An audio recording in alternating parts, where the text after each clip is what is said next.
le championnat du monde de MotoGP. Bien le bonjour, mesdames, messieurs, Didier Scarlett en compagnie de Rodolphe Quasco. 10e épreuve après un arrêt de 3 semaines pour la pause estivale. On est à Indianapolis, de retour pour une deuxième fois aux États-Unis. Effectivement, on revient sur le backyard pour un circuit qui a refait son look et où le championnat bat son plein, même si 9 victoires consécutives pour Marc Marquez laisse peu de place pour les concurrents. On attend bien sûr une révolution de la part de Yamaha. Oui, on a un bon début de saison pour Rossi. Ça a été un peu plus difficile pour Lorenzo, mais il reprend du rythme. Et regardez-moi cette catapulte de Bautista qui s'en est heureusement tiré indemne. Oui, et un circuit qui a été refait donc, mais qui piège ici et là quelques pilotes. Ça donne en tout cas un bon scénario pour la course à venir. De Vizioso qui a réussi à placer la Ducati en première ligne.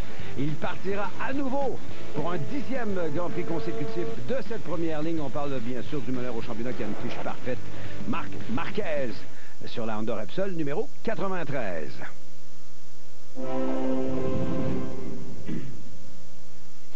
Alors, plus en détail, justement, Rodolphe, ce fameux circuit reconfiguré et resurfacé également. Oui, on a été refaire les virages numéro 3, 4, 7, 8 et 15 pour offrir plus de spectacles. On les voit justement en rouge. Hein. Ici, ces virages, notamment dans la première portion, puis dans la dernière. On se souvient de l'arrivée l'an dernier des Ducati qui ont sauté le libre avec de Vizioso et Hayden. Le record, c'est bien sûr Marc Marquez en 2013, une 39-0. Marc Marquez qui a remporté tous les grands prix des États-Unis depuis qu'il est en MotoGP. Donc, autant dire qu'il sera le grand favori, mais voilà, ce circuit avec qui tourne à l'envers évidemment que d'habitude au niveau des voitures. Et ligne droite où on atteint des vitesses faramineuses, encore une fois, au-dessus de 200 000 à l'heure. Ouais, et donc cette première portion de ce circuit avec le virage numéro 3 et 4. Alors on a voulu un tracé, une géométrie pour plus de spectacles et de compétition. C'était également la demande des pilotes. Donc apparemment, dès les premiers tours de roue pendant l'essai, ça a fait l'unanimité. Les virages numéro 7 et 8 également ont été refaits, ainsi que la dernière portion comme je le disais, mais on voit surtout les environnements où on peut freiner parce que Indianapolis c'est un circuit où on peut dépasser souvent et faire des erreurs également. Et la question des pneus sera vraisemblablement au cœur de cet événement puisqu'on n'a pas longtemps roulé sur le sec. Impressionnant. On pourrait presque dormir dedans. Ah, c'est le but. On a décidé de se construire une chambre pour économiser sur notre voyage. Ah ouais. Quand je voyage, je vais à expedia.ca. Je réserve mon vol, mon hôtel en même temps. Ça m'a coûté moins cher. Incroyable. Oui. J'annule tout de suite ma réservation.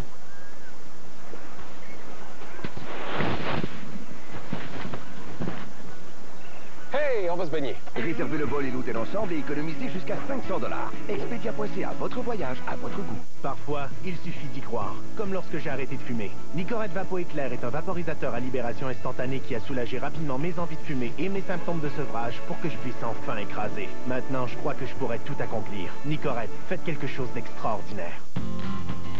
Chez Subway, on raffole des légumes. Et chaque matin, on prend plaisir à les préparer pour vous en restaurant. Oui, on est fiers de toute cette belle variété. Des croquants, des colorés, mais c'est surtout quand vous composez votre sandwich à saveur unique que ça prend tout son sens. Notre mission, c'est de vous offrir des légumes goûteux et savoureux, comme des poivrons du Québec, des avocats, des épinards et des oignons rouges. Venez faire le plein de légumes chez Subway, mangez frais.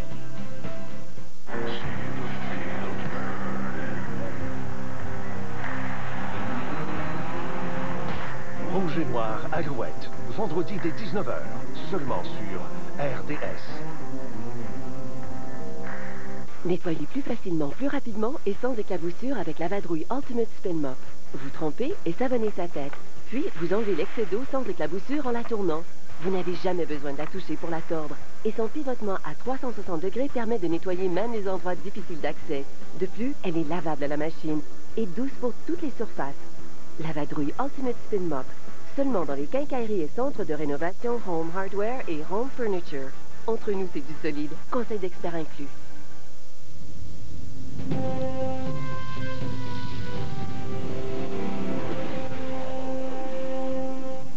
Bienvenue à Indianapolis. On commence avec le Moto 3, toujours fort compétitif. 6e pôle pour Jack Miller. En 10 Grand Prix, il est le meneur au championnat. Victoire au Qatar, à Austin, en France et en Allemagne. Il y a Efren Vasquez qui est 2e sur la grille. Il est 3e au championnat. Alex Marquez, lui, est 3e sur la grille, mais 2e au championnat. 19 points de retard sur Miller. Il a 2 victoires. 4e au championnat sur la grille. Romano Fenati à 32 points suite à son abandon en Allemagne. Il y a une belle surprise. Guevara qui est 5e sur la grille, sur la moto rouge et blanche. Et il y a Navarro qui s'amène en 6e position. Il remplace quelqu'un. Oui, le jeune Belge Livio Loy qui malheureusement a été remercié par son équipe. Ça n'a pas vraiment été sympa de la part de cette équipe qui fait rouler également Tito Rabat et Cacaillou en moto 2. Mais c'est bien l'Espagnol qui arrive et prend sa place. Et il brille et il se hisse bien sûr sur la deuxième ligne. Pourquoi? Championnat espagnol très relevé. On a déjà le rythme des Grands Prix. Ça va partir Didier. Et on va voir justement ce que fait le numéro 99 à droite de l'écran. Résumé le 23 tours de piste, bien sûr, alors que Miller coupe la trajectoire, protège l'intérieur pour le virage 1. Vasquez et Marquez suivent respectivement dans l'ordre. Vasquez un petit peu noir avec un petit peu de blanc et bien sûr Marquez avec cette couleur bien particulière, bleu pâle avec les roues orange. Son coéquipier Rins n'est pas tellement loin. Il est, pas tellement loin, aux alentours de la 9e, 10e au moment où on se parle. Ça passe jusqu'à présent. Ah non, on vient de chuter. Accrochage entre Navarro. Je crois qu'il a touché à... C'est McPhee qui vient de toucher ici à Kiajo. Puis le Français Alexis Masbou qui était très bien placé sur les grilles de départ. Malheureusement pour lui, il repart bon dernier ou l'un des derniers. Et c'est bien le coéquipier d'Efren Vasquez qui est parti à la faute. Alors Miller, Vasquez, Marquez, Fenati, Bagaya également qui s'amène à la 5e position. Guevara qui a glissé à la 6e au moment où on se parle. Voilà qui attaque très fort au départ de Fenati. La moto numéro 5, Fenati, et au grand plaisir des gens de chez Red Bull, c'est la 4e Red Bull qui est en première position là, dans le cadre du Red Bull Grand Prix. Et voilà qu'on reprend la position là sur la fameuse moto rouge dont je vous parlais il y a un instant. La lutte est belle. Waouh, quel bel échange entre ces deux-là. En tout cas, on voit quand même que ce circuit doit être difficile pour cette catégorie où c'est pas la puissance qui prime, hein, c'est vraiment le pilotage, les bons réglages et savoir bien se positionner dès les premiers tours de roue. On voit déjà quelques écarts, mais on voit un long serpent quand même qui s'apprête à boucler les 4 km 216 de ce tracé d'Indianapolis. On a vu Guevara qui a plongé pour prendre la 5e position à Bagaya. Il faut faire attention parce qu'il y a deux motos Sky, noir et bleu. Là, il y a celle de Fenati et celle de Bagaya. On revient sur la longue ligne droite. On louvoie pour casser l'aspiration, justement. Vasquez qui voit Marquez, le frère, bien sûr, de Marc. Il s'agit de Alex qui va prendre la 2e position à l'entame du 2e tour de piste. Alex, c'est un second au championnat, donc c'est important. Regardez bien, on rentre à 3 de front ici avec Romano Fenati, Alex Marquez et Efren Vasquez. Et ça peut faire un peu l'avantage quand même du leader de cette course qui va pouvoir se détacher quelque peu, même si on voit quand même qu'on revient aux avant-postes. Fenati qui a dépassé 2 pilotes dans le même virage, alors qu'on est au 19e, enfin, il reste 19 tours de piste à faire. Belle performance. Marquez qui tentait de résister à Fenati qui a doublé à l'aspiration également. Miller qui glisse à la 3e position.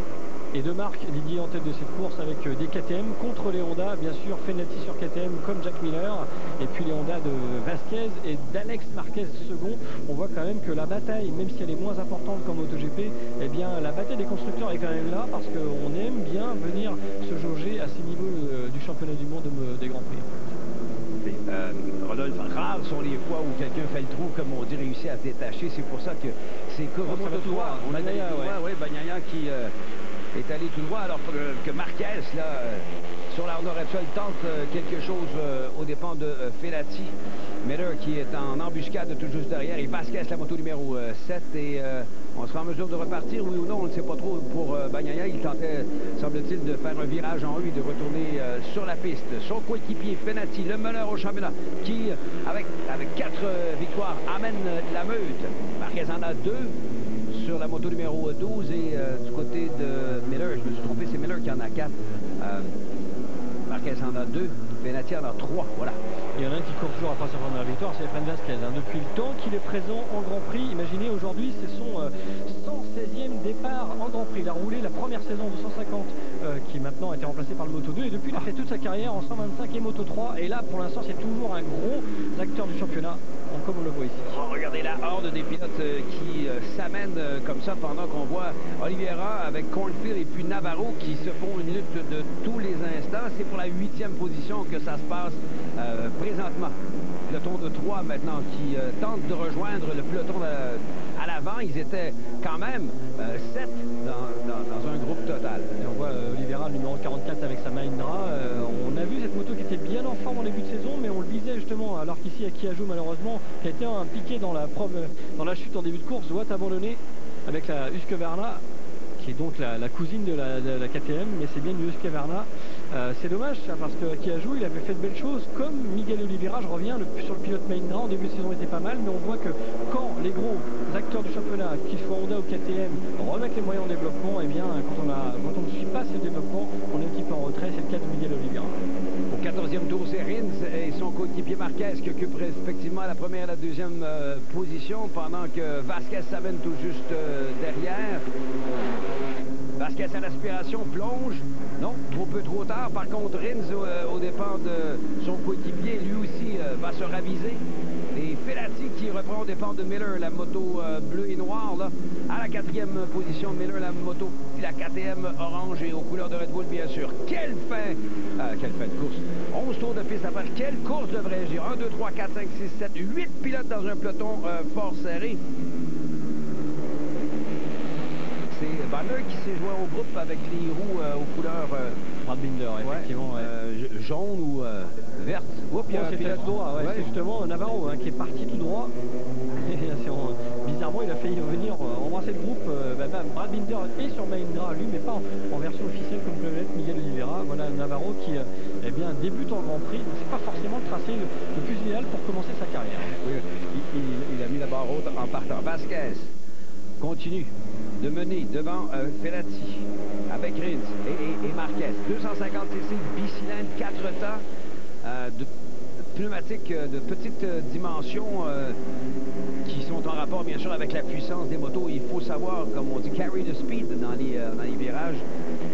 Et alors qu'on voit Binder là, qui tente partout les moyens de gagner une position sur Guevara. Guevara, c'est la moto rouge là, qui complète le peloton des 7 premiers. Les 3 dont on parlait tantôt, qui étaient menés par Oliveira, Cornfield et Navarro, se rapprochent d'ailleurs. Alors qu'on voit ici effectivement le tout droit de Navarro. Et on revient quand même sur le championnat parce que Marquez et Vasquez sont respectivement 2e et 3e du championnat. Ils ont beaucoup à faire à cette reprise de la saison, alors qu'ici Alexis Masbourg remonte. Celui qui était dernier, embarqué avec Akiayo, est déjà quasiment au contact de ce groupe de 6 qui le précède. C'est incroyable à la course du français. Ouais. Masbourg, c'est celui qui s'est accroché au début. Exactement. C'est toute une performance de la part de ce dernier. 10 tours de piste à faire. Et justement, il emmène Oliveira avec la Mahindra. Du coup, la Mahindra d'Oliveira va rejoindre peut-être celle de Brad Binder. Il a un bon rythme, le français, avec une très bonne moto. Lui qui, comme Vasquez, court après sa première victoire en Grand Prix, déjà auteur d'un podium cette saison. Eh bien, on l'attend évidemment. On parlait des 2e, 3e, Marquez et Vasquez au championnat. Il faut impérativement qu'ils commencent à barrer la route de Jack Miller s'ils veulent avoir leur chance encore juste d'ici la fin de saison. Miller, la moto bleue avec le casque rouge là, qui a réussi à remonter à la 6e position. Alors qu'on a vu Miller qui a pris la mesure de Rins tantôt, plutôt de Marquez. Devant lui, c'est Rins, le coéquipier de Marquez. La moto Calvo, là. Alors regardez, Masbourg, la moto 10, bleu, blanc, rouge, c'est un français. On comprend les couleurs, là. Effectivement, oui, mais vous savez que si on répartit ça dans le drapeau américain, c'est aussi un drapeau américain.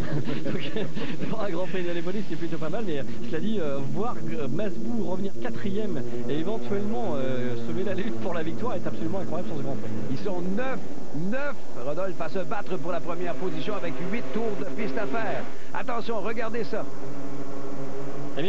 Masbourg, oui, qui a plongé à l'intérieur et il va prendre la tête devant Marquez. Par l'extérieur, Fenati tente quelque chose en 3e position. Est-ce qu'il aura l'avantage dans le prochain virage? Non. Alors qu'on a vu Rins tenter quelque chose et ça a glissé de l'avant assez sérieusement. Et Miller complètement enfermé dans la manœuvre de Rins, alors qu'ici le Français, là c'est vraiment l'image de ce Grand Prix avec Alexis Masbou qui est en grande forme, qui après beaucoup de saisons essaye toujours d'être en tête, et là il a la moto cette année. En moins de 20 tours de piste, pratiquement de la dernière position à la première, ces courses-là sont endiablées, c'est le moins qu'on puisse dire. Alors comme quoi Indianapolis, le nouveau tracé permet, notamment dans cette première portion lente, permet de refaire pas mal son retard visiblement, en tout cas il pourra l'expliquer. Une course exceptionnelle encore une fois du côté du Moto 3, menée par le Français Masbou. La moto numéro 10, Marquez, à l'intérieur, va prendre la première position. Il y a Rins, son coéquipier, qui est en tête de suivre Fenati avec Miller qui complète le top 5. Top 5, mais ils sont 9 et même je pense qu'il y en a un 10e qui vient de se joindre à la fête. Quelle course exceptionnelle encore une fois. Voilà, Marquez. Marquez qui, je vous rappelle, a gagné.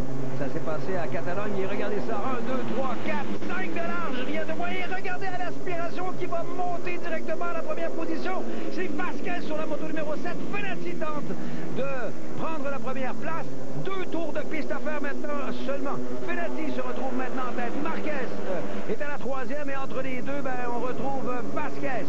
Bon, c'était Rins, pardon, le 42, à ne pas confondre avec le 12, bien sûr. Miller qui est dans le coup encore une fois, 5e position. Tente quelque chose par l'extérieur. Il aura l'avantage dans le prochain virage. C'est fait. Passe les deux pilotes de la même équipe pour prendre la 3e position. Et Masbou reprend l'intérieur alors que lui, il a eu un accrochage à Jack Miller. On a vu son levier protégeant son break un petit peu déplié. Donc ça attaque dans tous les sens. Et là, qui pourra remporter ce Grand Prix? Maintenant, ils sont deux à être détachés, Fenati ou Vasquez, alors que le Français, lui, est 3e pour le moment. Oui, la lutte sera dure pour la 3e marche du podium. Justement, on plonge à l'intérieur. Et c'est Miller qui prend la 3e position sur la Red Bull. Fenati en tête avec Vasquez à la 2e position. 3e Miller, 4e Masbou, 5e, ça c'est Marquez devant Rins, tout juste derrière. Ils sont durs à différencier ces deux-là. Vasquez là, qui commence à attaquer effectivement sur la fin de ce Grand Prix avec Fenati. Et Fenati aussi a fort à faire pour revenir. Oh, il lui ferme la porte, a presque hésité. On l'a vu relever la moto Sky juste une fraction de seconde et ensuite l'incliner à nouveau pour prendre le virage. Et puis Miller, il faut qu'il défende impérativement son podium parce qu'une place sur le podium, ça vaut beaucoup de points et ça comptera en fin de saison. Quoi qu'il se passe, même s'il est encore leader du championnat, après cette course, eh bien, il doit quand même être sur le podium, Jack Miller. 3 virages à faire, 2 dans un instant. Le voici qui s'amène.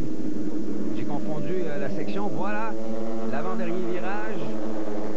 On s'amène sur la ligne droite dans un instant et c'est à l'aspiration que tout ça va se jouer. On le voit d'ailleurs du côté de Fenati. Vasquez d'un côté, Vasquez de l'autre. Attention à la course d'accélération. C'est Vasquez qui va venir chercher la victoire. Une première victoire cette saison. Un 5e podium quand même. En carrière, Didier. Ouais. En carrière, tout simplement. Et Fenati qui va terminer 2e. Miller, c'est son 6e podium cette saison, alors que Masbou en signe un 2e après celui de l'Allemagne. Voilà, c'est confirmé du côté de son coéquipier. Rins qui termine 5e et Marquez qui va glisser 3e au championnat en terminant à la 6e position.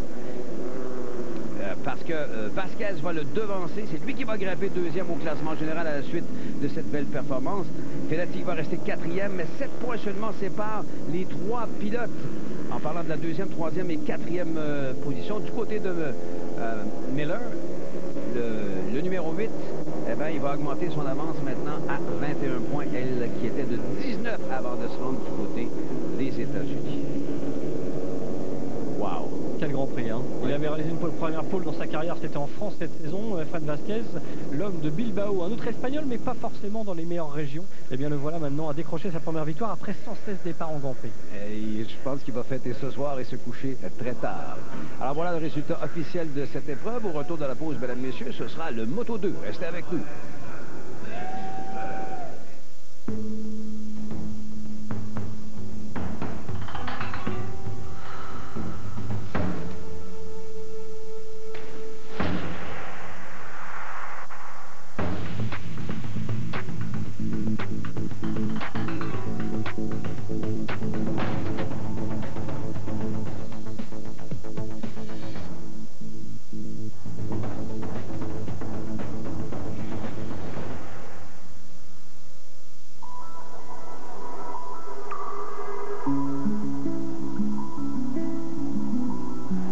Gardner vient d'atteindre le premier coussin.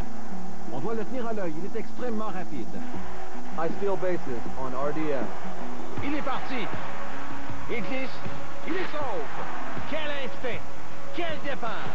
Quelle rapidité. La vitesse, ça ne s'achète pas.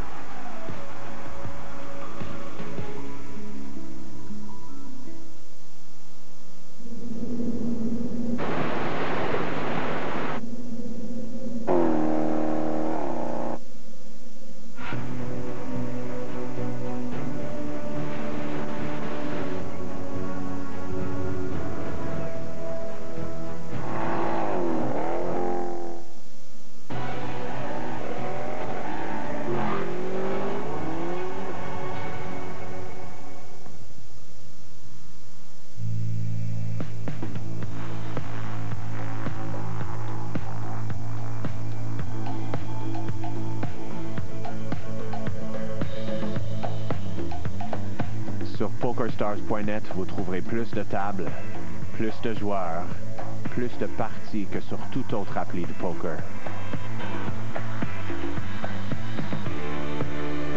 Nous sommes mobiles. Nous sommes le poker.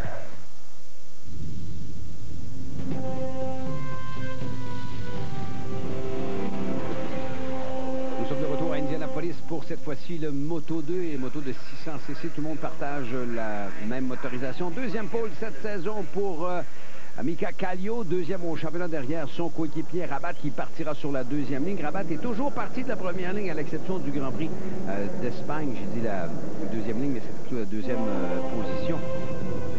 Ensuite, on voit Agarter qui lui partira à la troisième place. C'est lui qui a remporté le dernier Grand Prix et il le faisait de la pole. On le voit à droite. La moto est rendue toute jaune fluo à part de ça. Les deux coéquipiers partiront côte à côte. C'est Kallio qui en pole à l'avantage et justement Agarter vient se glisser entre les deux. Rabat est à la troisième position. On peut différencier la couleur des bottes. Kallio a des bottes blanches et puis Rabat a des bottes rouges si on veut le faire rapidement, si on n'est pas en mesure de voir les numéros. Alors on poursuit. Vignales qui a pris la troisième position. Une autre moto jaune.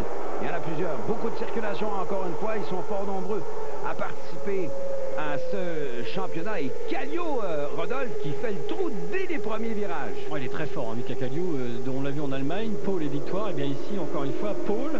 Et surtout, Mika Kallio, capable de s'extraire dans la grille de départ très rapidement, à l'instar de Dominique Agarter. Voilà un pilote qui a vraiment évolué. Kallio, lui, c'est un petit peu plus normal. Grosse expérience, notamment quelques saisons en MotoGP. C'est rare qu'on réussisse à faire le trou. Oh, plusieurs motos au sol, dont... si j'ai bien vu, il y avait celle de Passini, alors qu'on voit, ça c'est Choc qui repart. Ouais.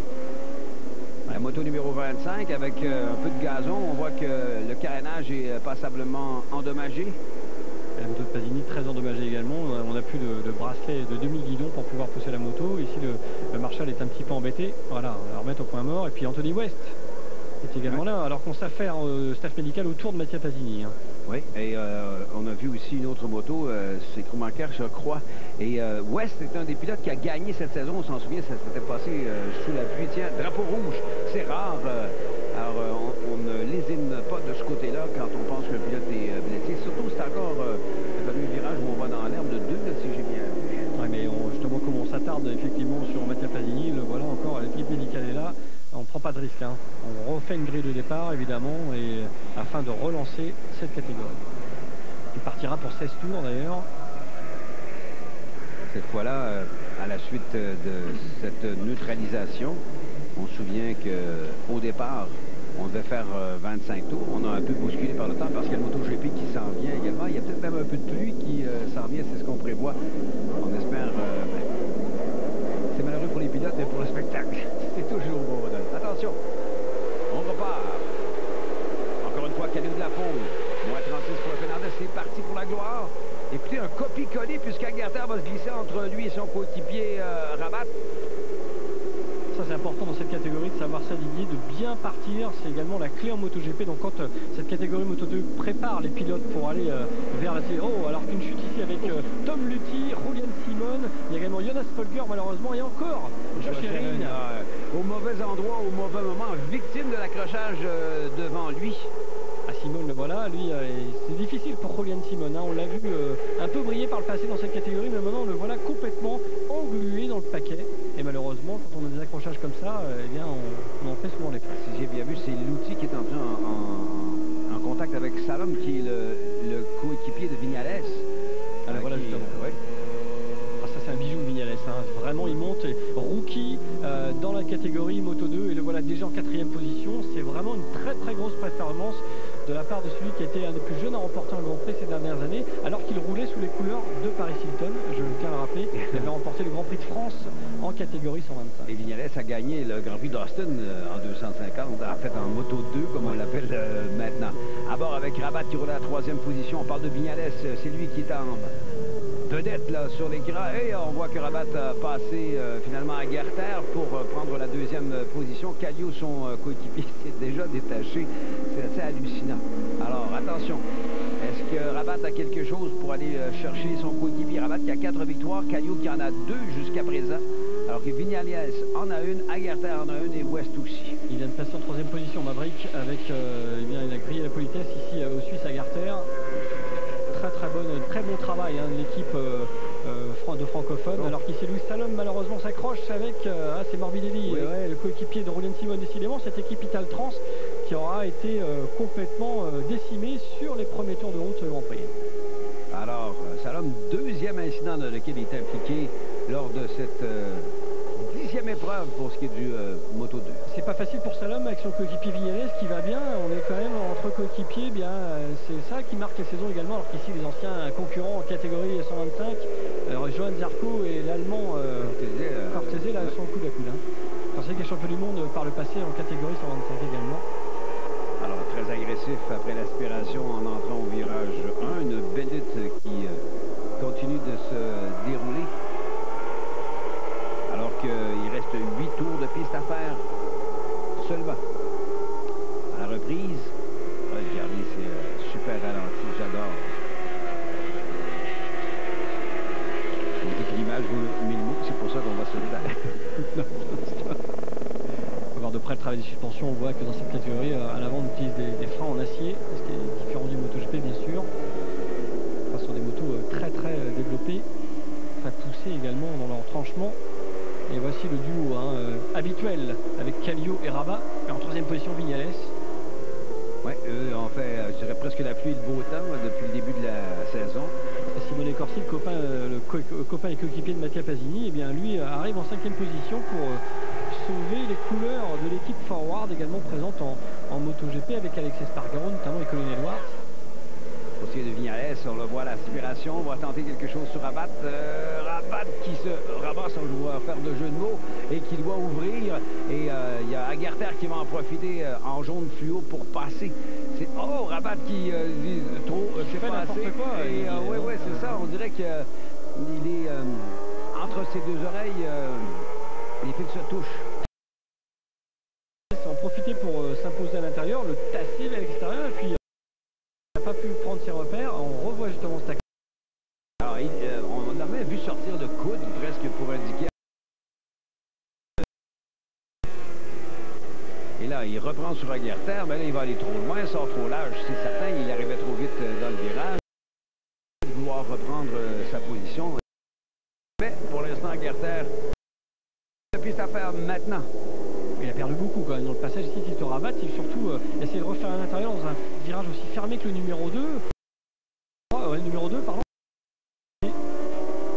Aura-t-il la pression du championnat sur les épaules en tant que leader? Il voit son coéquipier s'échapper en tête, aller probablement courir vers une autre victoire, donc c'est quand même pas facile pour lui. 19 points d'écart entre la première et la deuxième, c'est 7, c'est ça? On a 5 points entre le premier et le deuxième, puis 9 entre le premier et le troisième.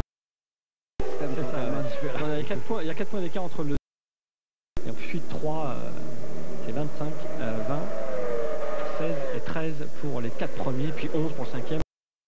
Donc 3 troisième pour lui cette saison. Ça s'est passé de bout en bout. Et malgré une relance en plus. Là. Ça va faire mal au championnat, ça, quand même. Hein. Cortez, attention en lutte. Est-ce qu'il va résister? Oui. Chercher la 5e position. Cortese, pardon, 6e. Gilles Bigot ici, le français Chef Kensan Gerter, qui a été champion du monde en 99 avec un certain Alex Crivi en MotoGP. Pour tous les fans de la catégorie, il n'est pas équipé de n'importe qui dans son entourage, Dominique Gerter. Alors une autre belle victoire de ce dernier. Kallio qui signe un 6e podium. Vignales un 4e. Aguerter un 4e. Rabat conserve la tête du championnat. Corsi, lui, avec sa 5e position, reste 5e au classement général également.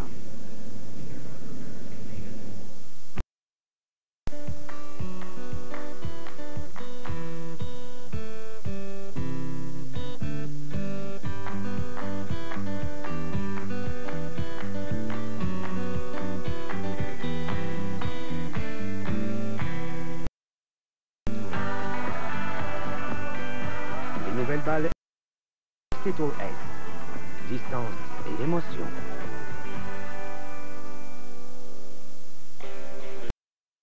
Aubaine. 9 morceaux de poulet PFK, recette originale, farinée à la main pour seulement 9,99. 9 morceaux pour seulement 9,99.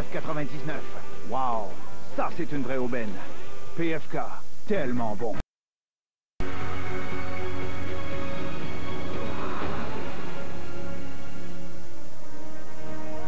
Le 24 novembre 2002, les Alouettes affrontent les Esquimaux en finale de la Coupe Grey présentée à Edmonton. Le premier coup d'éclat survient au deuxième quart. Pat Woodcock capte la courte passe d'Anthony Calvillo avant de s'échapper sur une distance de 99 verges. Il s'agit du plus long jeu de l'histoire de la Coupe Grey. Les Alouettes prennent les devants 8-0. Les gros jeux sont à la mode dans cette rencontre. Cette fois, Calvillo rejoint Jermaine Copeland. Un jeu de 47 verges. Montréal est en avance 18-10 au quatrième quart. Les Esquimaux s'approchent à 2 points en fin de match et tentent un voté court. Qui est pris par Copeland et Copeland va se rendre jusqu'au bout. Copeland au 10, touché. Jermaine Copeland est touché. Les Alouettes remportent une première Coupe Grey depuis le retour dans la Ligue canadienne en 1996.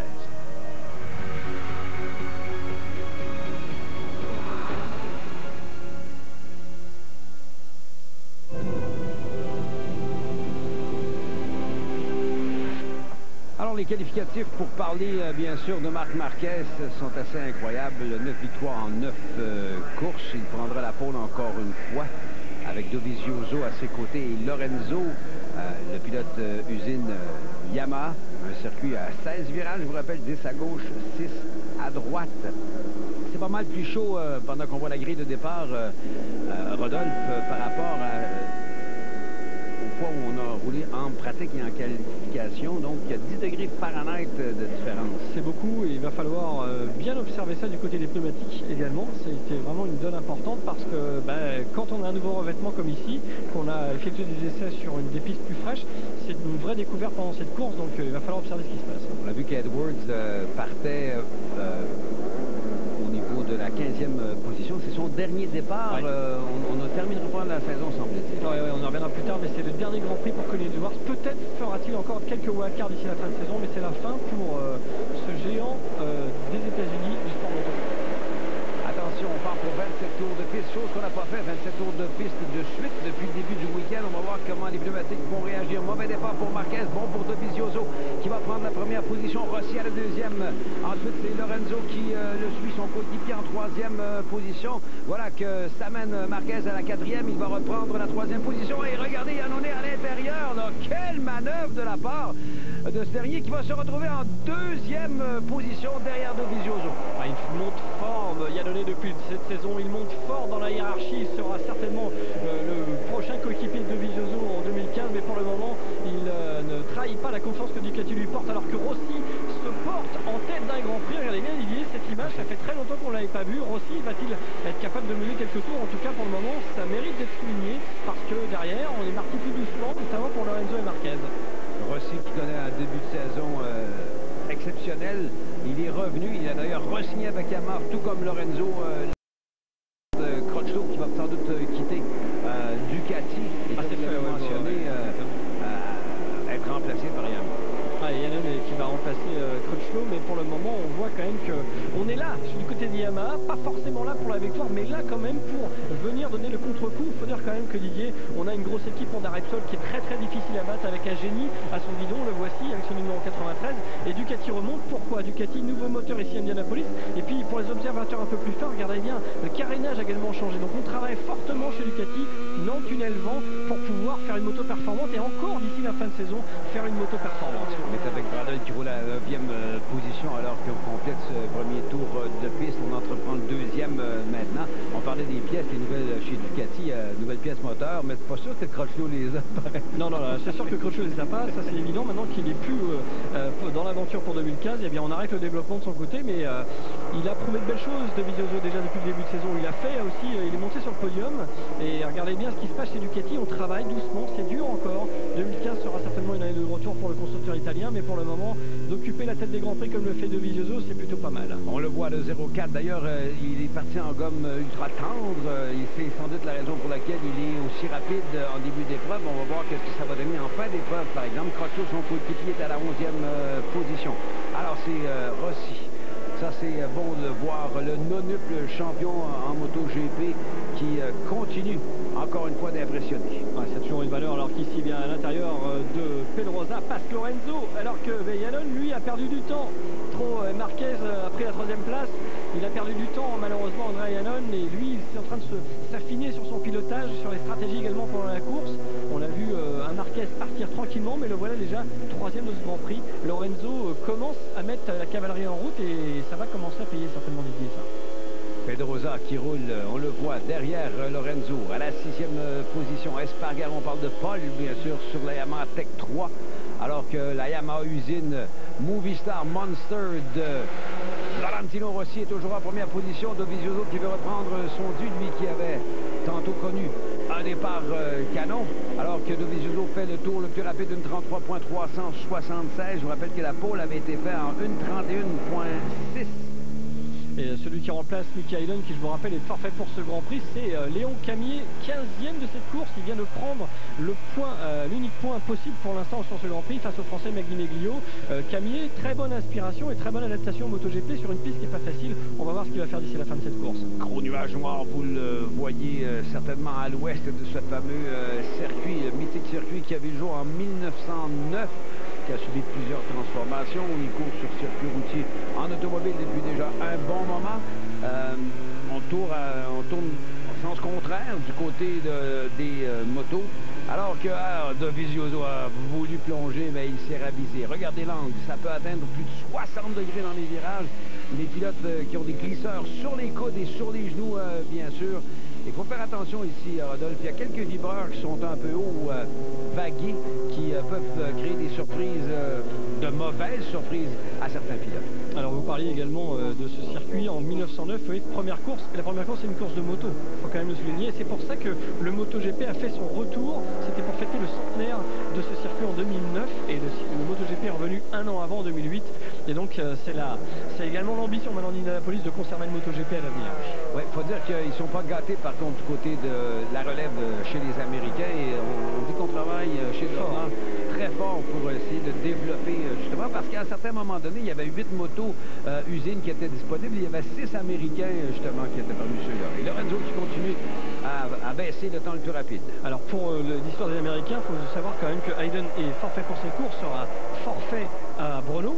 Et Edouard, ce ne sera pas là, et bien ça sera la première fois depuis 36 ans qu'il n'y aura aucun Américain sur le grille de départ en Grand Prix moto. Donc autant dire que cette problématique, cette érosion des pilotes américains, c'est pas Josh Herring qui va forcément représenter un avenir. Alors en coulisses on travaille, et on murmure que Wayne Rainey présent ce week-end à Indianapolis est dans l'aventure avec le promoteur Dorna pour, à partir de l'année prochaine, commencer à travailler et pourquoi pas réunifier les championnats américains et tenez-vous bien canadiens de moto pour pouvoir faire un même championnat championnat nord-américain.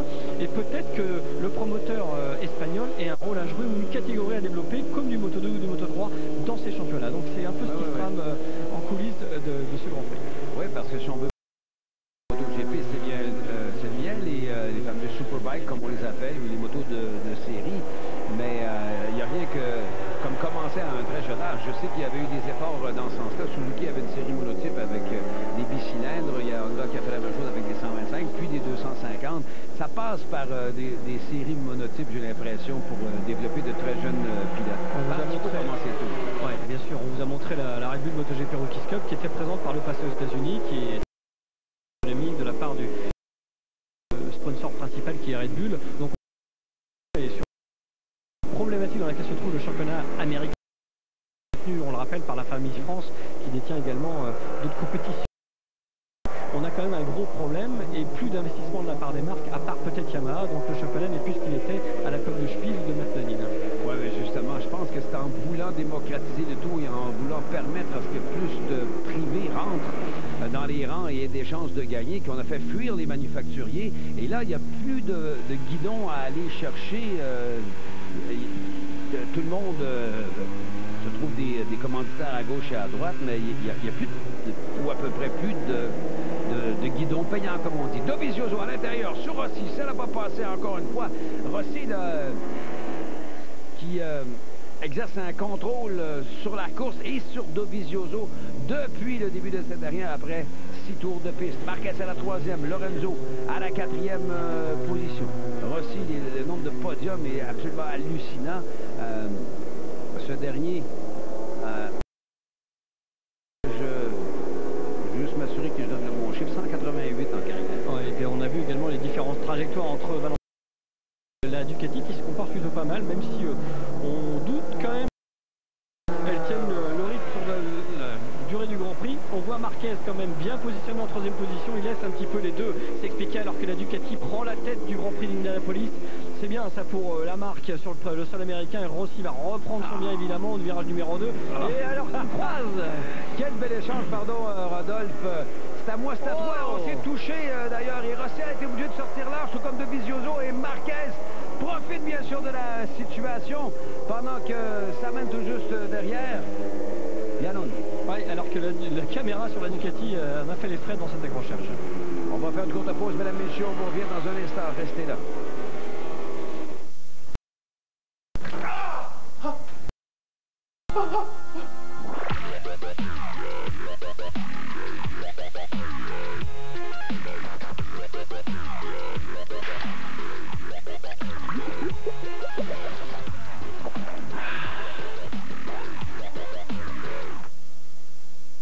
Dr Pepper, c'est juste de la liqueur. Dr Pepper, un goût unique en son genre. Dr Pepper.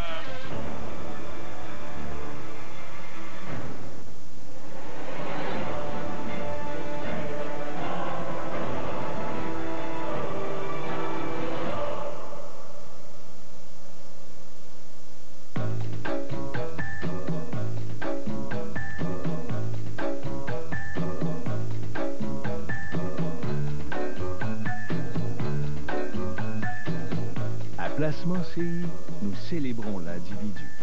C'est pourquoi nous offrons une gamme de solutions de placement pour la retraite si vaste qu'elle répond aux besoins particuliers de plus de 2 millions d'investisseurs canadiens. CI, la société de placement du Canada.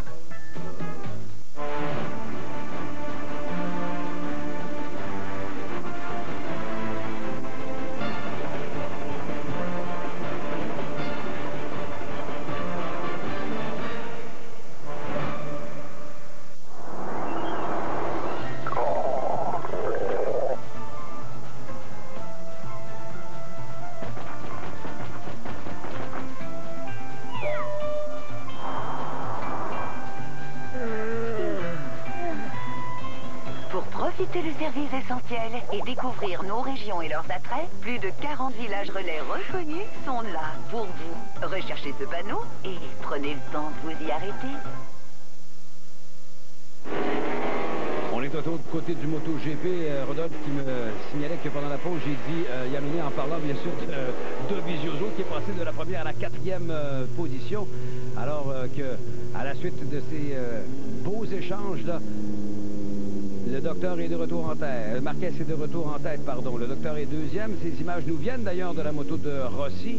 Dovizioso va prendre la 3e position. Lorenzo glissé à la 3e. Oh, Lorenzo sur les Yamaha qui s'est pointé à l'intérieur. Et Rossi qui a pris la première position au départ de Marquez. Mais quelle belle course jusqu'à présent que nous fait le docteur. Ah, quelle belle course, et surtout on a vu une première portion de circuit très sinueuse, très difficile, et beaucoup de pilotes qui, dès qu'on freine un petit peu tard, élargissent la trajectoire. Il ne faut pas en laisser plus pour les concurrents. Regardez cette passe d'armes incroyable en duo, c'était Lorenzo contre Dovizioso, puis Rossi contre Marquez, et c'est les Yamaha qui ont gagné à chaque fois. Écoutez, tantôt on a eu entre 3 pilotes 4 changements de meneur en un tour de piste. J'enlève rien aux autres séries, mais c'est rare qu'on voit ça. C'est rare dans l'histoire du MotoGP et de la 500cc par le passé qu'on ait autant de batailles avec autant de pilotes en tête. On vit une vraie belle époque grâce notamment à Marc Marquez qui a relevé le niveau du championnat et qui a offert des styles de pilotage complètement fous. Et Rodolphe, moi j'allais dire, je parlais pas seulement de la moto, là, je parlais de toutes les compétitions auxquelles on est témoin. C'est vraiment hallucinant. Le MotoGP, que ce soit en Moto 3, Moto 2 ou MotoGP, on revoit justement comment ça s'est fait. On est sorti un peu large. Dovizioso a voulu en profiter. On s'est légèrement touché. Les deux ont écarté la trajectoire, ce qui a permis bien sûr à Marquez de passer. Toujours opportuniste, bien sûr. Ensuite, Dovizioso qui... voilà. Et Valentino qui vient essuyer son pneu avant sur la combinaison d'Andrea Dovizioso. Si vous regardez bien, l'épaule gauche de Dovizioso est marquée de noir du caoutchouc du pneumatique avant de Valentino Rossi. Ah, c'est vraiment hallucinant. Quelle course encore une fois. Rossi, Marquez, Lorenzo, Dovizioso. Yannone est en 5e position. Pedrosa à la 6e, Espargaro. Les deux frères, 7e et 8e. C'est Paul qui est devant Alex. On a rarement vu une bataille comme ça au coude à coude qui faisait autant de marques, et notamment cette caméra embarquée sur le dos de de la Ducati numéro 4. C'est vraiment très très fort ici, et on est encore loin de l'arrivée de ce Grand Prix parce que 21 tours, 20 tours maintenant reste à parcourir Didier sur ce deux. Oh, voilà Lorenzo qui se pointe à l'intérieur sur Marquez. Est-ce qu'on aura les deux Yamaha en première position? Non, Marquez a fermé la porte encore une fois sur la Honda Repsol. L'incroyable Valentino Rossi qui a signé pour 2 ans. À la fin de son contrat, il va avoir 30... il a quel âge en ce moment exactement? C'est 36? Il a actuellement 35 ans, Valentino. 35, voilà. Alors ça va être à 37. Waouh! Quelle performance encore une fois de la part de ce dernier. Il dit qu'il se voit quand même rouler jusqu'à 40 ans, donc il va voir quand même s'il va réussir, parce que c'est encore là. Valentino Rossi, il est devant, mais il n'a pas encore réussi tout à fait à reprendre, notamment l'ascendant. On revient sur un homme, Jorge Lorenzo, disparate complètement dans sa vie en début de saison, des erreurs sur le départ, la grille de départ à Austin, et puis un entourage qui change de main ici et là avec différents préparateurs. Mais Lorenzo, là, depuis qu'il a signé, semble être libéré déjà de ça. Et il a signé pour 2 ans. Le voilà justement, Wayne Rainey, avec Bob Starr, le responsable de Yamaha USA. Wayne Rainey qui va peut-être représenter. Je commentais la course là où il a chuté, où il a été blessé. En fait, les premières armes ici à RDS étaient au début des années de l'année 90 à présenter le MotoGP. Wayne Rainey faisait la pluie et le beau temps à cette époque, on s'en souvient. Alors je reviens à Rossi, 80 victoires en MotoGP seulement, là. C'est assez hallucinant. Pour revenir rapidement sur Lorenzo, qui maintenant semble avoir mis un peu plus d'ordre et structuré son entourage, revient, et puis surtout, il a peut-être passé un peu le côté de la surprise du retour de Valentino Rossi à ce niveau-là de la compétition, donc on le sent un tout petit peu plus concerné par son objectif, et puis on imagine que Yamaha a dû un peu parler avec lui pour bien définir les objectifs, notamment sur cette fin de saison. Et il prend ça au sérieux, hein. Il a perdu quelques kilos pendant la pause estivale en plus, donc travaille fort sur sa condition physique. On l'a vu se divertir en allant voir quelque chose de DTM en particulier. Alors, lui, tout ce qui est moteur, bien, ça l'intéresse, tout comme nous d'ailleurs. Regardez l'angle d'inclinaison, près de 60 degrés pour Marquez. Marquez a ceci de particulier. On dirait que pendant qu'on voit le travail de Rossi, on a l'impression parfois que Marquez penche un peu plus. C'est plutôt qu'il se déhanche un peu plus sur sa moto, parce que l'angle est à peu près le même pour tout le monde. On a vu le style de pilotage de Valentino qui est très intéressant, avec le haut du corps qui est vraiment très très sur l'avant, mais beaucoup moins low rider qu'auparavant. Il faut vraiment avoir un engagement du haut du corps et c'est pour ça qu'il arrive maintenant à aller mettre le coude par terre lui aussi, parce qu'il l'a expliqué avant, on roulait un petit peu plus en retrait, un petit peu plus cool, et là Marquez nous a obligés à nous changer, à avoir un engagement du corps très différent, et ça se compte, voilà, 61 degrés d'angle maxi pour Marquez sur ce gauche. Ça oblige quand même à revoir toute la géométrie, le comportement de la moto lors du virage, donc tout ça c'est très important évidemment dans la performance. Et vous avez vu, lorsqu'on a touché du coude, la petite étincelle, il y a du titane justement sur le glisseur au niveau du coude, c'est comme ça qu'on les appelle. Et s'il y a quelque chose, les styles des trois pilotes sont différents, parce que Lorenzo aussi sort plus la tête que Rossi par exemple, alors que regardez comment il a les fesses sorties quand on parle du 93 Marquez. Il met plus les coudes, là où Lorenzo va plus garder les bras le long du corps, mais surtout effectivement se servir un peu plus de la tête. Oui, il sort plus la tête que les autres, Lorenzo. Et puis surtout, notez quelque chose de particulier, Valentino a un grand gabarit alors que les autres sont quasiment d'un gabarit équivalent. Valentino est beaucoup plus grand, donc lui a un style très particulier. On le voit quand même accroché avec ses grands bras et ses grandes jambes autour de la moto. C'est pas tout à fait le même mouvement quand même. 18 tours de piste à faire. Ouais, c'est pas des gros gabarits non plus, les pilotes moto. Hein. Les pilotes qui sont grands, là, comme Dovizioso, ont peut-être même un peu plus de difficultés, peuvent moins se cacher dans le carénage, mais par contre, en général, ils ont un peu plus de force. Par contre, tantôt, on a vu des caméras embarquées là, sur la Moto 2, tout particulièrement avec Kallio. On voit qu'il est super relax. Il y a des experts qui disent que moins les mains... Léon Camier, malheureusement, qui repasse par la voie des puits. Alors, je disais, moins les mains bougent sur une, sur une moto GP, plus le pilote va vite.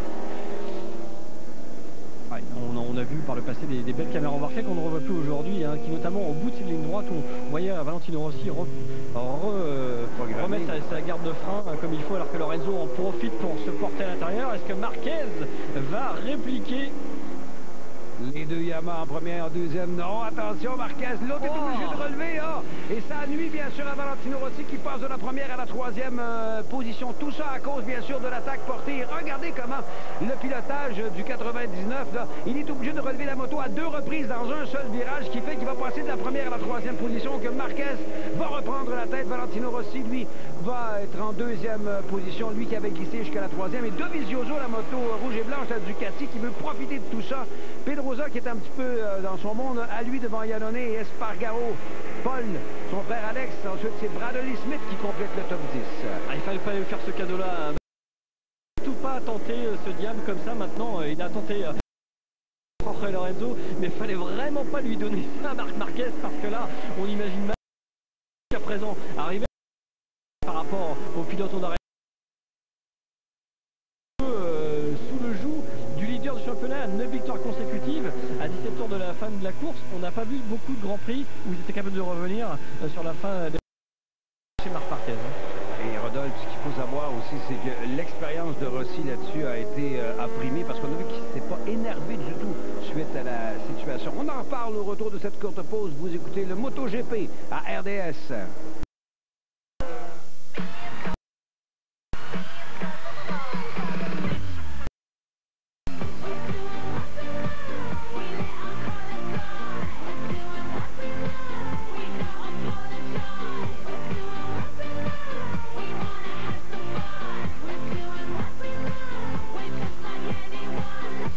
Internationaux des États-Unis, du 25 août au 8 septembre sur RDS.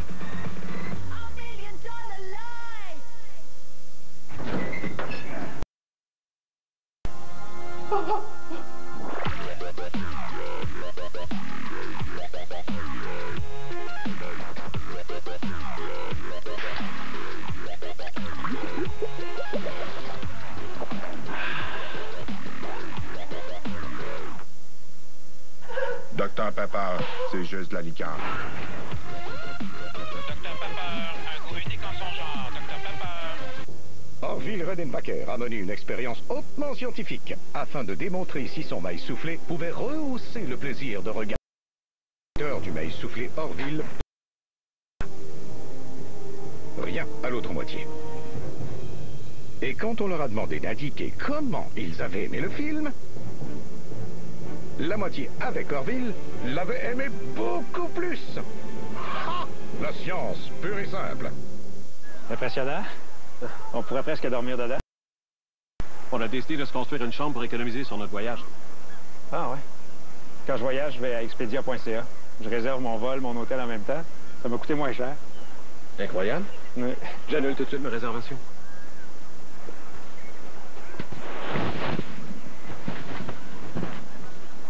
Hey, on va se baigner. Cette année, plus de 18 millions ont été économisés en réservant vol et hôtel ensemble. Expedia.ca, votre voyage à votre goût.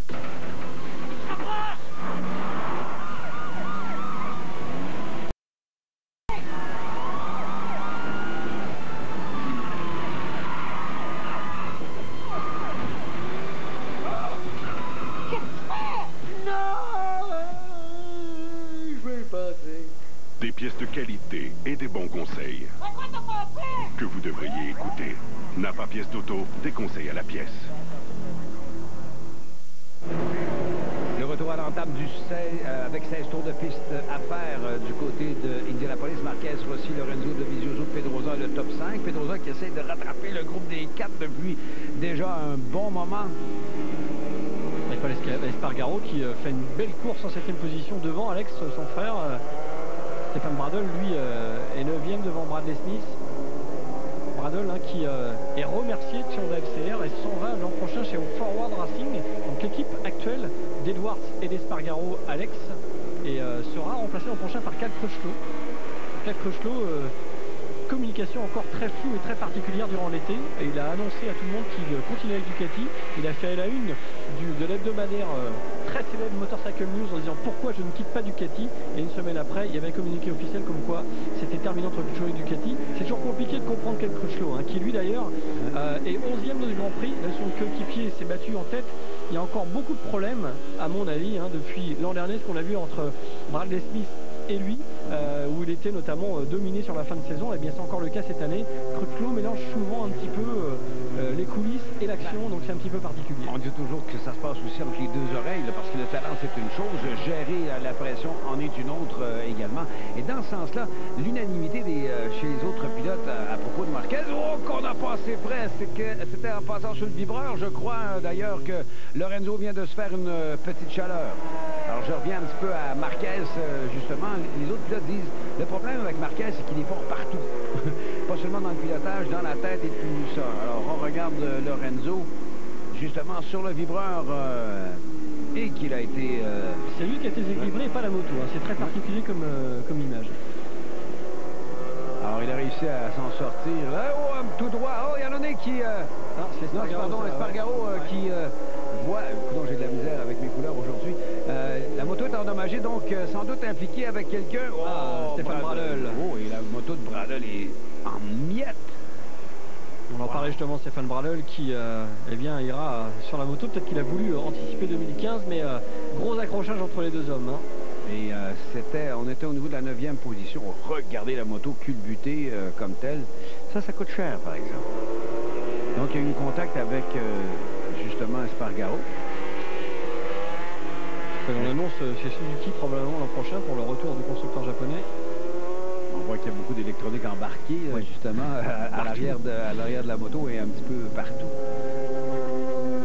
Et Marquez, moi, ce qui m'a impressionné le plus, c'est qu'il a toujours parti en première ligne, mais qu'il réussit à remporter des victoires, malgré le fait qu'il tombe en parfois 6, 7, 8e, 9e, même 10e place. Il a même gagné un Grand Prix à partir de la ligne des puits, il faut le faire. Ouais, ça c'est vraiment très très fort. En tout cas, on le voit qu'il est fort partout, comme vous l'avez dit, mais surtout, il est capable de maîtriser sa consommation, son usure des pneumatiques, beaucoup de choses. C'est énormément lié au style de pilotage qui fait que, bien, on sait ici et là, comme on le disait, pas trop de mouvement sur la moto, fait qu'on va très vite. Là, en l'occurrence, non seulement on va très vite, mais ça permet aussi d'être uniquement de performer sur la vitesse en courbe, en ligne droite et de faire des temps autour absolument incroyables. C'est ce qu'il fait, c'est ce qu'on relate déjà depuis l'an dernier.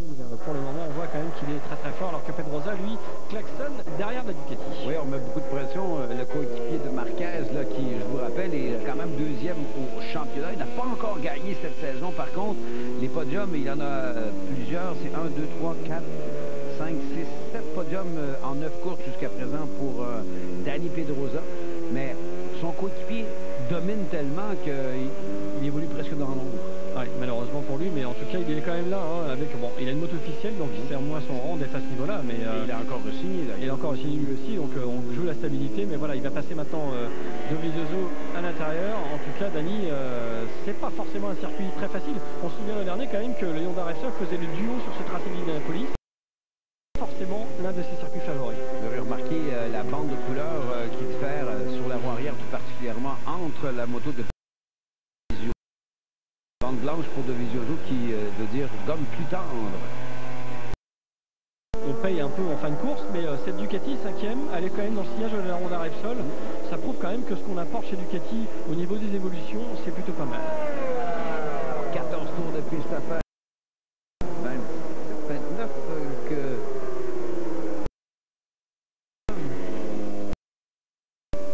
Et voilà, depuis qu'on a laissé passer de MotoGP Marc Marquez en tête de cette course, eh bien, il mène largement de la tête et des épaules cette épreuve et laisse les deux Yamaha, duo de Yamaha qui suivent une...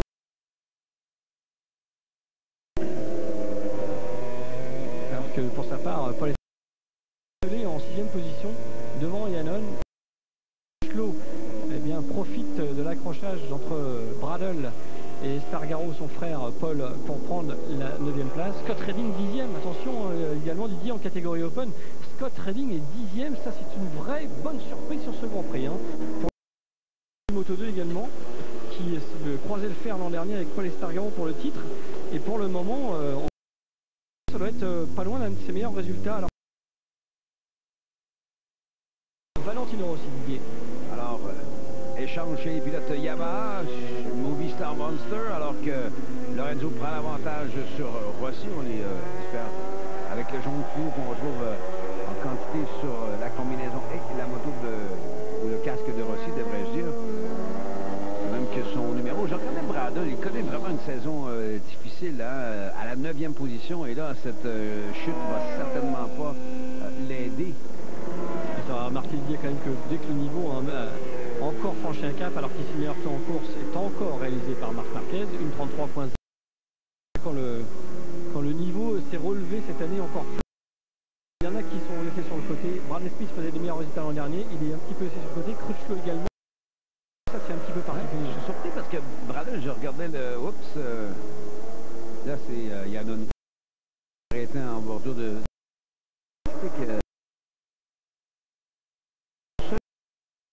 En moto GP, à la Laguna Seca, lui, souvent en tête de peloton. Effectivement, il avait réussi la performance à la Laguna Seca, mais depuis c'était difficile. Donc c'est pour ça que Honda s'est dit ok, on a essayé avec lui pendant pas mal de saisons. Maintenant on va prendre à nouveau, et il y a des questions de sponsoring derrière, puisque l'équipe Honda LCR actuelle de Stéphane Bradle, donc on va accueillir Cal Crutchlow, c'est un anglais, il y a un gros sponsor anglais qui arrive, et on va même aller jusqu'à aligner une deuxième moto probablement catégorie Open. Et quand on voit ce que ça donne ici, il ne faut pas oublier que la boîtier électronique unique arrivera en 2016. 2015 devrait être encore une avancée, et on se souvient que la meilleure expression par rapport à ça ont été les performances d'Alex Espargaro, qui roule en catégorie Open et qui s'est notamment hissé sur la première ligne de la grille de départ cette saison.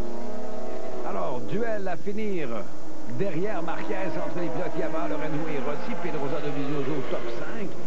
Alors, quand même, hein, Honda, Yamaha, Ducati, Suzuki fait un retour l'année prochaine. On aura l'occasion d'en jaser un peu plus en détail d'ici la fin de la saison. Il reste 11 tours de piste à faire du côté de Indianapolis pendant qu'on voit Crutchlow, dont on vous revient dans un instant. Nous avons demandé à des gamers pourquoi le forfait 6 GB de Vidéotron est parfait pour Drakas Gorog. C'est le bon forfait pour lui, il est toujours connecté. C'est rendu qu'on a toute peur de lui. Sérieux, il est rendu bien trop fort. Ben comme là, il est en train de massacrer une guilde au complet à lui tout seul. Oui, c'est mon ennemi juré, mais est-ce que son vrai nom c'est Joël? Joël? Et vous, Joël, pourquoi l'aimez-vous votre forfait? Ben parce que j'ai une réputation à défendre. Oui, bonjour, est-ce que je peux prendre votre commande?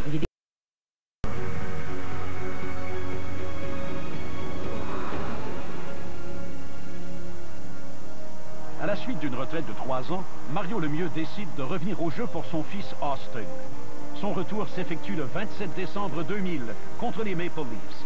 Pour ce match, Lemieux est jumelé à Jaromir Jagr. Dès la 33e seconde, il récolte une passe sur le but de Jagr, un but qui nécessite la reprise vidéo. Puis, en milieu de deuxième période, Jagr à Lemieux. Son premier but depuis les séries de 1997 est acclamé par les partisans. Lemieux termine la rencontre avec un but et 2 passes. Il est choisi la première étoile. Les gens m'ont tout le temps appuyé sur tous mes retours que j'ai faits celui-ci. Puis je m'attendais à une grosse ovation encore ce soir. Lemieux amassera 76 points en seulement 43 matchs.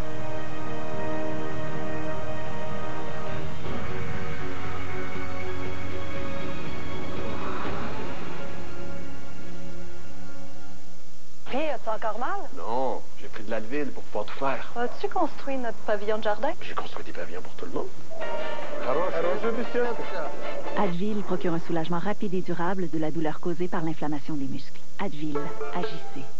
Quand vous avez le camion nord-américain de l'année 2014, avec la combinaison de caisse la plus innovative et plus éco-énergétique que le VCC EcoBoost du Ford F-150, vous pouvez en faire beaucoup.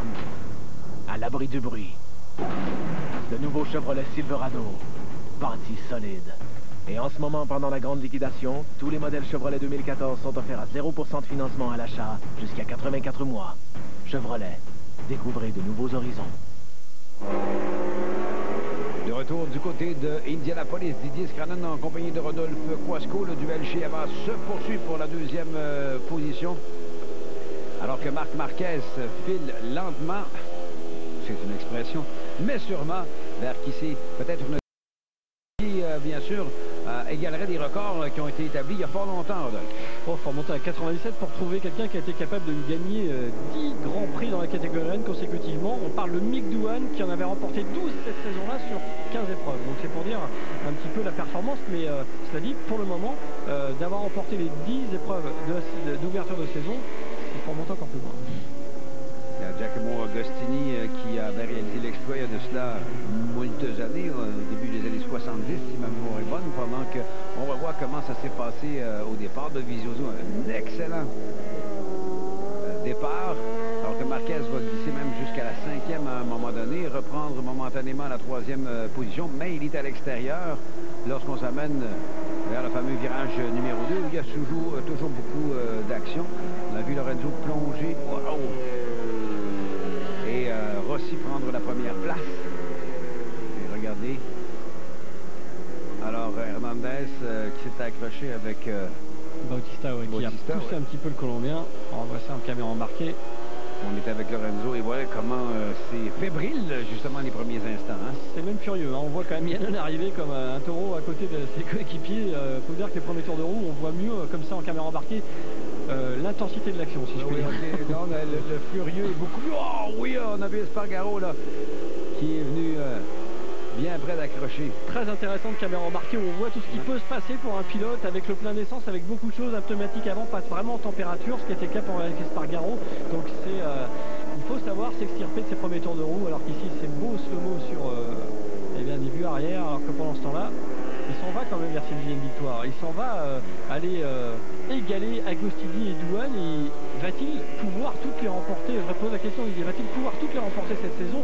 Il va falloir quand même qu'on se fasse un petit peu l'idée, qu'on ouvre le débat là-dessus, parce que c'est quand même complètement hallucinant. On a toujours dit que les records étaient faits pour être battus, mais il y en a qui, si jamais là, on met la barre trop haute, après ça, on ferme le livre du record, on ne l'ouvre même plus. Et c'est ce que pourrait faire Marquez. Je me rappelle, il a 21 ans. Hein? Ouais, quand même, hein, voilà. Il est encore en apprentissage, même si ça paraît assez particulier. C'est vrai qu'il en est qu'à sa pleine deuxième saison en MotoGP. Avez-vous, Rodolphe, déjà entendu si les 4 roues l'intéressent, le jeune Marquez? Apparemment, oui, bien sûr. Il a déclaré que pourquoi pas, il aimerait déjà essayer une Formule 1, ça l'intéresse beaucoup. Puis le fait d'avoir un sponsor commun à l'équipe de Formule 1 Red Bull, il aimerait bien pouvoir avoir l'occasion de le faire. Alors c'est sûr que pour des questions de marketing ou de coût, Red Bull va lui donner l'occasion à un moment ou à un autre. Est-ce qu'il nous fera croire, comme cet homme que nous a fait croire pendant quelques années, Valentino Rossi sur la Ferrari, qu'il passera aux 4 roues? Il faudra d'abord passer par cette première essai. Ouais. Et regardez le travail justement de celui qu'on appelle le docteur avec le glisseur en contact avec le sol. Regardez la main au travail. Regardez bien la différence que Rossi mette les 4 doigts sur le levier de frein, alors qu'ici il y a un petit levier pour Lorenzo qui ne prend que l'index et le majeur, et lui ne prend que l'index. Hein. Vous voyez bien les différences de levier également. Donc 4, 2, 1 doigt, donc ça va plus vite quand on met un doigt. Ça a moins d'énergie dépensée.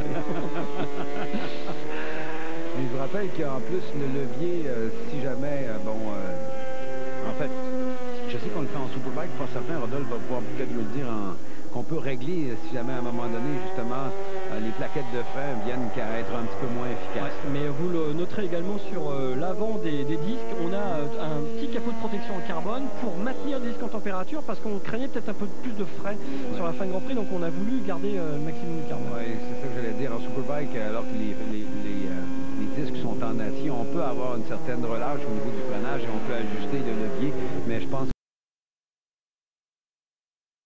dans les sports mécaniques, dans les durites, eh bien l'évolution et ce qui peut se passer sur toute une longueur de course, il faut toujours que le pilote soit en contrôle. Et regardez bien Scott Redding avec sa catégorie Open qui a laissé littéralement le Ducati Crutchlow.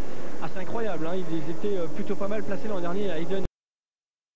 On parlait de Crutchlow pour le moment, je ne veux pas vraiment l'enfoncer, Cal, il est sympathique, mais pour le moment il ne nous prouve pas quand même de belles choses, lui qui voulait, qui revendiquait une moto d'usine à tout prix l'an dernier, il laisse quand même Dovizioso le dominer de la tête des épaules et même se faire enfermer par une catégorie Open. Ça c'est un coup dur. Hein. Je ne sais pas si je peux utiliser descente aux enfers, mais pas tellement. Il faut dire que son contrat est signé pour l'année prochaine. On va finir la saison et on va passer à d'autres choses. Il en a rudement besoin. On a vu que Marquez a pris un casque avec des couleurs patriotes. Il a toujours gagné en début de reportage toutes les courses de MotoGP qu'il a aux États-Unis. Et ce dernier, bien sûr, en parlant du casque, honore bien sûr la façon dont on le reçoit ici. Et vous aurez remarqué qu'il y a une couleur un peu particulière. On ne retrouve pas le traditionnel X sur le dessus en rouge, là. Alors qu'on voit Dovizioso là, qui est aux prises avec Paul Espargaro. Et on voit les vitesses de pointe 213,4 000 à l'heure pour Dovizioso. Ça fait 343 km. Hey, courte pause en bout. Chez Subway, on raffole des légumes. Et chaque matin, on prend plaisir à les préparer pour vous en restaurant. Oui, on est fiers de toute cette belle variété. Des croquants, des colorés. Mais c'est surtout quand vous composez votre sandwich à saveur unique que ça prend tout son sens. Notre mission, c'est de vous offrir des légumes goûteux et savoureux, comme des poivrons du Québec, des avocats, des épinards et des oignons rouges. Venez faire le plein de légumes chez Subway, mangez frais. I can see trees in the distance.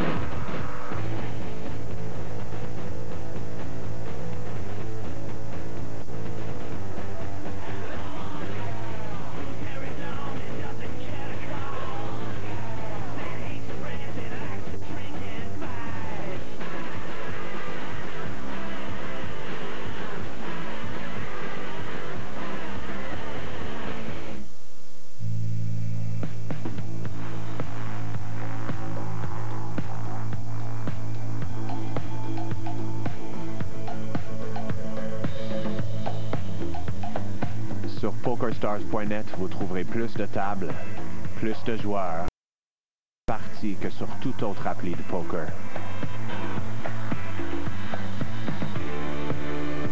Nous sommes mobiles. Nous sommes le poker. Attendez, voulez-vous de la crème fouettée dans votre café? Non. Non? Non. OK. Du caramel fondant, peut-être? Du sirop de noisette? De la muscade? Non. Non. Vous voulez juste un café noir, vous êtes sûr? Un café au goût riche, jamais amer. C'est vrai que c'est bon. Je peux y goûter? Non. Non? Ben... non. La compagnie de café Nabob. Respectons le grain.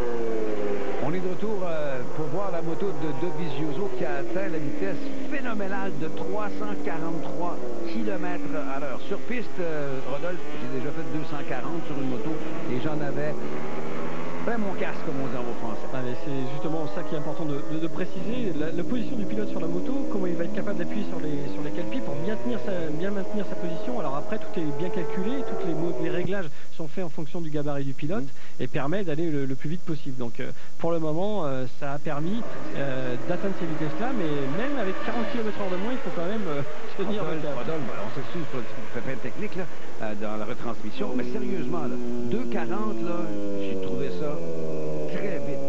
Mais 343, c'est 100 km/h de plus. Ouais. Hallucinant. Alors, Marquez, Lorenzo, Rossi, Pedrosa, Espargaro, le top 5. Mais là, Marquez est en train de creuser le trou, comme on dit, avec 7 tours de piste à faire du côté de Lorenzo qui le suit en deuxième. Lorenzo a mis un écart assez important, lui aussi, entre lui et son coéquipier Rossi. Voilà, on a également précisé la couleur spécifique du casque de Marc Marquez. Vous savez qu'il a été invité à être le grand marshal du mile d'Indianapolis. Le mile, c'est l'épreuve de dirt track sur terre battue, effectivement, très célèbre, qui se roule toujours, alors qu'on voit les escouades, effectivement, juste au-dessus de sa visière. Et regardez la chaleur qui se dégage du moteur.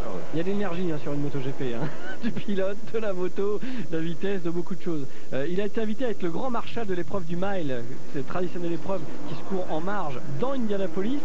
Eh bien, il a préféré faire l'impasse, Marc Marquez, pour dire un petit peu sur sa concentration et l'enjeu de ces Grands Prix, alors qu'une moto était prête pour lui pour faire un tour de démonstration. Il a préféré ne pas aller tenter le diable et laisser cette belle Honda avec frappé numéro 93 dans la voie des puits. Les deux Yamaha Movistar Monster de Lorenzo et de Rossi.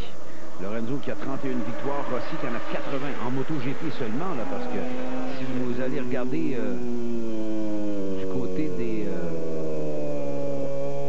toutes les courses gagnées par Valentino Rossi sur la moto numéro 46, c'est 106 en même temps que 250 et MotoGP. On dirait que le bonhomme qui vient de re-signer pour 2 ans en plus et espère avoir re-signé un dernier contrat peut-être pour semble tout près de 40 ans. Alors, on est avec Lorenzo. Lorenzo qui a 10 victoires à son actif.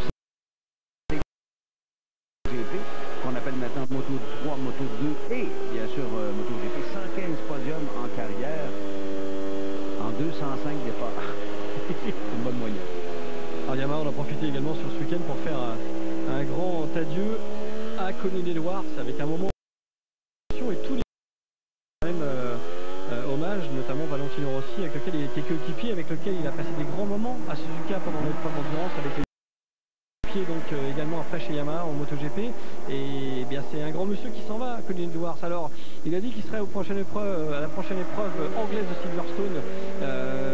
Il ne sait pas encore s'il va rouler en moto, il sera en spectateur, en tout cas il sera présent sur place et peut-être que lui qui disait qu'il finirait la saison fera probablement quelques wildcards, mais sa douleur au dos qui l'empêche d'être performant quand même cette saison, eh bien a peut-être raison de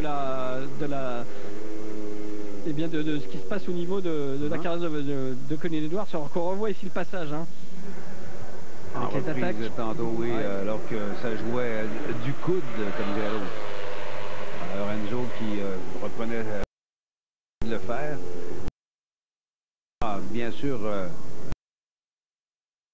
de Marquez, voilà comment ça s'est fait. Un vrai chat, Marc Marquez, toujours là, prêt à bondir pour pouvoir tirer toute la quintessence de sa machine. Alors que Dovizioso, lui, était tout juste derrière dans ce peloton de tête. Vous parliez d'Edwards tantôt. Il était 2 fois champion du monde en Superbike. Moi, je peux vous dire que j'ai assisté à la finale en 2002 à Imola, qui a été à tous les fans. Faites ça sur votre réseau vidéo en ligne habituel favori et allez voir la finale de Superbike, la deuxième course entre Troy Bellis et Colin Edwards en 2002. Je peux vous dire que j'étais sur la grille de départ. J'ai encore les frissons à en parler. Qui ait pu exister vu les passages qu'on a vus entre Dovizioso tout à l'heure. Arsouillé. D'accord. Alors, vous tapez... aussi arsouillé pour voir la... Non, mais vous tapez Edwards Bayliss et ça devrait... Edwards Bayliss et vous allez voir une bataille absolument incroyable. À l'époque, il n'avait pas besoin de gagner la deuxième manche pour pouvoir être champion du monde. Pour l'honneur, il a mis son titre de côté l'espace du temps de la course et a offert un spectacle absolument incroyable. Il gagne la course devant Troy Bayliss et les deux hommes ont eu un respect absolument incroyable qui est de 196e et peut-être dernier MotoGP. Il n'a pas participé au Moto 2, Moto 3, au Moto 125 250. C'est un grand coureur américain qui a connu beaucoup de succès également aux USA. Moi, je l'ai vu à Daytona à plusieurs reprises, impressionné bien des gens. Il a 12 podiums en carrière, n'a jamais gagné. Par contre, son meilleur résultat a été des deuxièmes positions. Il a été 3 fois en pôle et 3 fois il a réalisé le tour le plus rapide d'une épreuve de MotoGP.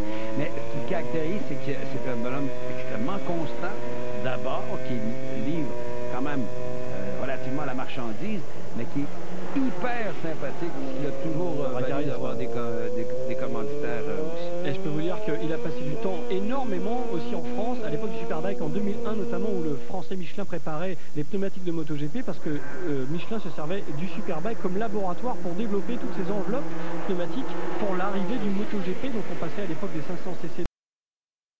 CC 4 temps, donc le pneumatique était différent, et c'est Colin Edwards avec Troy Bayliss bien sûr sur Ducati, mais Colin Edwards principalement qui a passé beaucoup de temps à développer ces pneumatiques là et qui allait souvent sur le circuit de développement en France du côté de Clermont-Ferrand en Auvergne pour développer ces pneumatiques pour sa saison bien sûr. Et eh bien ça serait peut-être sympathique si on voyait Edwards prêter main forte aux manufacturiers français dont le retour est programmé pour 2016. En tout cas Edwards, on espère quand même le voir à Circuit Zéro aussi également. On espère que Colin aura un rôle encore en moto parce que l'a fait. On se souviendrait que Lawson, lui, s'est dirigé vers la course automobile. J'ai commenté des courses où il court en Indyline. Il a couru également en série de Champ Car ou en kart à l'époque. Avec un certain succès quand même, pas avec une grosse équipe comme telle, mais il avait tout un coup de volant. Et alors que Marquez est à 2,4 secondes de Lorenzo. Si Lorenzo garde la deuxième position et Dovizioso reste sixième là, avec 2 tours de piste à faire, Lorenzo va devancer Dovizioso au classement général. Dovizioso qui est 4e à 99 points. Lorenzo avait juste 2 points de retard sur ce dernier. Alors super ralenti encore une fois. On va voir des bouts de caoutchouc s'envoler. Bon, à 4 de dur, ça serait quand même assez surprenant, mais pourquoi pas. 2500 images secondes, ce qui nous permet de vous montrer le début de la glisse notamment. Regardez bien, on commence à apercevoir l'extrémité du pneumatique avant. Non, pas encore, pas tout à fait encore. C'est le pneumatique qui se déforme. On peut voir évidemment tout le travail de ce pneumatique. Technologie, moi je pense que ce serait long un peu, mais je regarderais un grand pas très long. Tout le temps super. Je passerai 1 heure à en regarder des super ralentis. Vous aurez remarqué également, comme en IndyCar ou en NASCAR même, on a équipé maintenant les motos de caméra 360. Donc notamment sur la moto de Valentino Rossi, on est capable maintenant en course d'avoir une caméra 360 qui en plus est gyroscopique. Donc on est rendu loin dans la technologie. Et si vous voulez vous payer des super ralentis comme ça, vous allez sur MotoGP.com. Il y a une galerie vidéo qui est hallucinante. Ça, vous pouvez voir et vous régaler notamment par rapport à ça, mais je reviens sur les caméras embarquées, ça nous permet également nous de vous expliquer encore plus de choses parce que on voit énormément de choses, notamment les nuages. Oui, ils sont noirs et on est content pour la plupart des pilotes qu'on voit le signal dernier tour de piste. Alors bon, les pneus durs on voit avec la bande rouge. Et regardez la suspension qui travaille, on voit par rapport au bras oscillant là, le pot d'échappement de la moto. Écoutez, il est tellement dominant, Marc Marquez, que dans les derniers tours, on monte des... Ça lui permet de faire la technique, oui. Exactement. Heureusement. Sinon... c'est hallucinant. Marc Marquez, 10 de suite.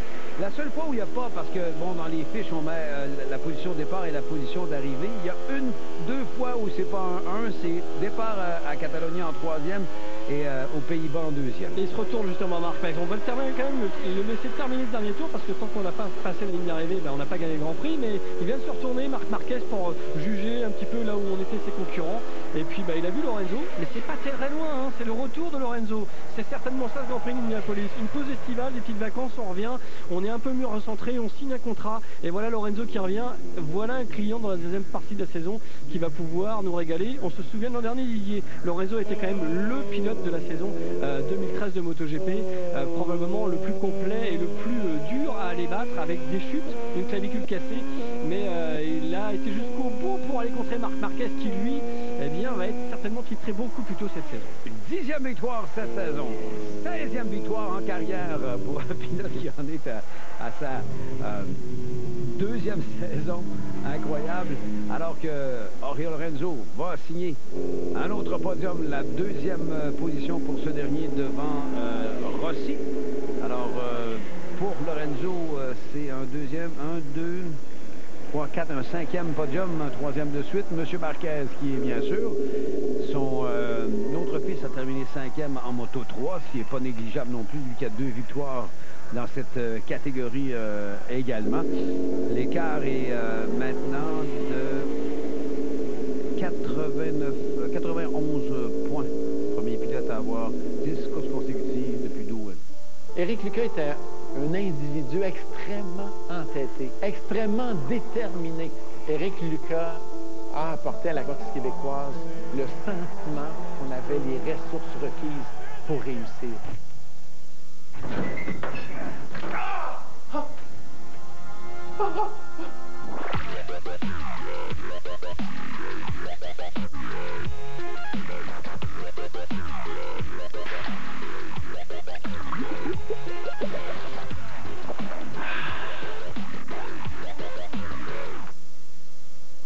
Dr Pepper, c'est juste de la liqueur.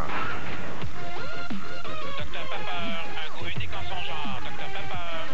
Hachette Collection présente Ferrari GT Collection. La collection officielle des mythiques Ferrari au 1/43e. Des modèles inédits d'une qualité exceptionnelle. Le numéro 1, la Ferrari California, son livret et son affiche, 2,95 $ seulement.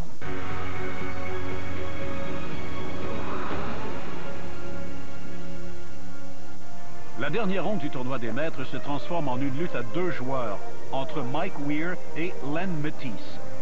Le Canadien se donne 2 coups d'avance au 6e à la suite de ce coup de départ. Sur le 9 de retour, Wasley au 10e, Aigle au 13e, Wasley au 15e et Wasley au 16e. Il termine le tournoi avec un cumulatif de -7. Weir résiste bien à la poussée de son adversaire. Au 15e, son coup d'approche s'arrête à quelques pieds du fanion. Weir se retrouve également à -7. Le gaucher doit réussir se rouler de 7 pieds au 18e pour forcer la prolongation. C'est réussi. Au premier trou de prolongation, Matisse s'effondre. Après un coup de départ parfait, il rate complètement son coup d'approche. Matisse inscrira un catastrophique double bogey. Weir profite de cette chance, même s'il rate son coup roulé pour la normale.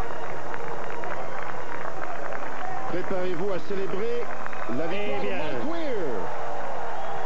Mike Weir devient le premier Canadien et le premier joueur gaucher à enfiler le veston vert.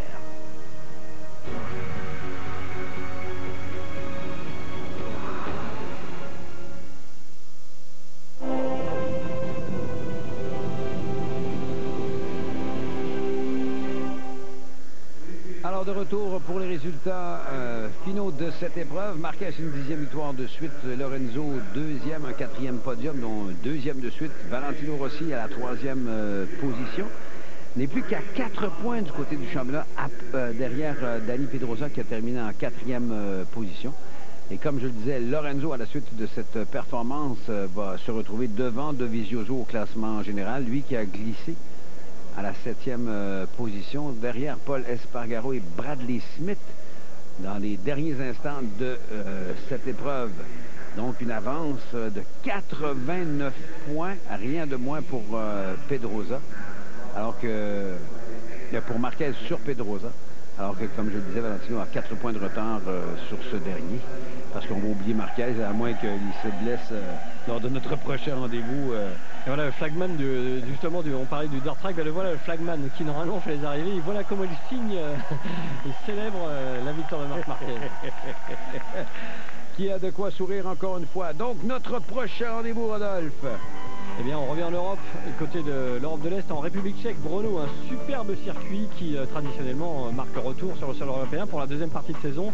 On va se régaler parce que c'est vraiment une belle piste, toute proche d'une très belle ville de République tchèque au nord de Vienne et à l'est de la ville de Prague.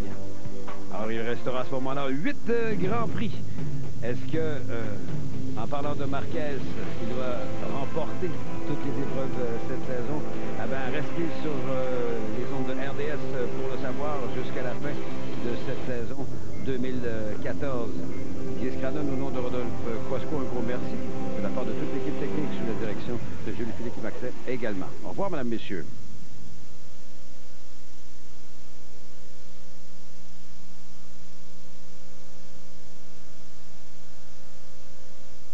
Cette émission vous est présentée par Castrol et Coors Light.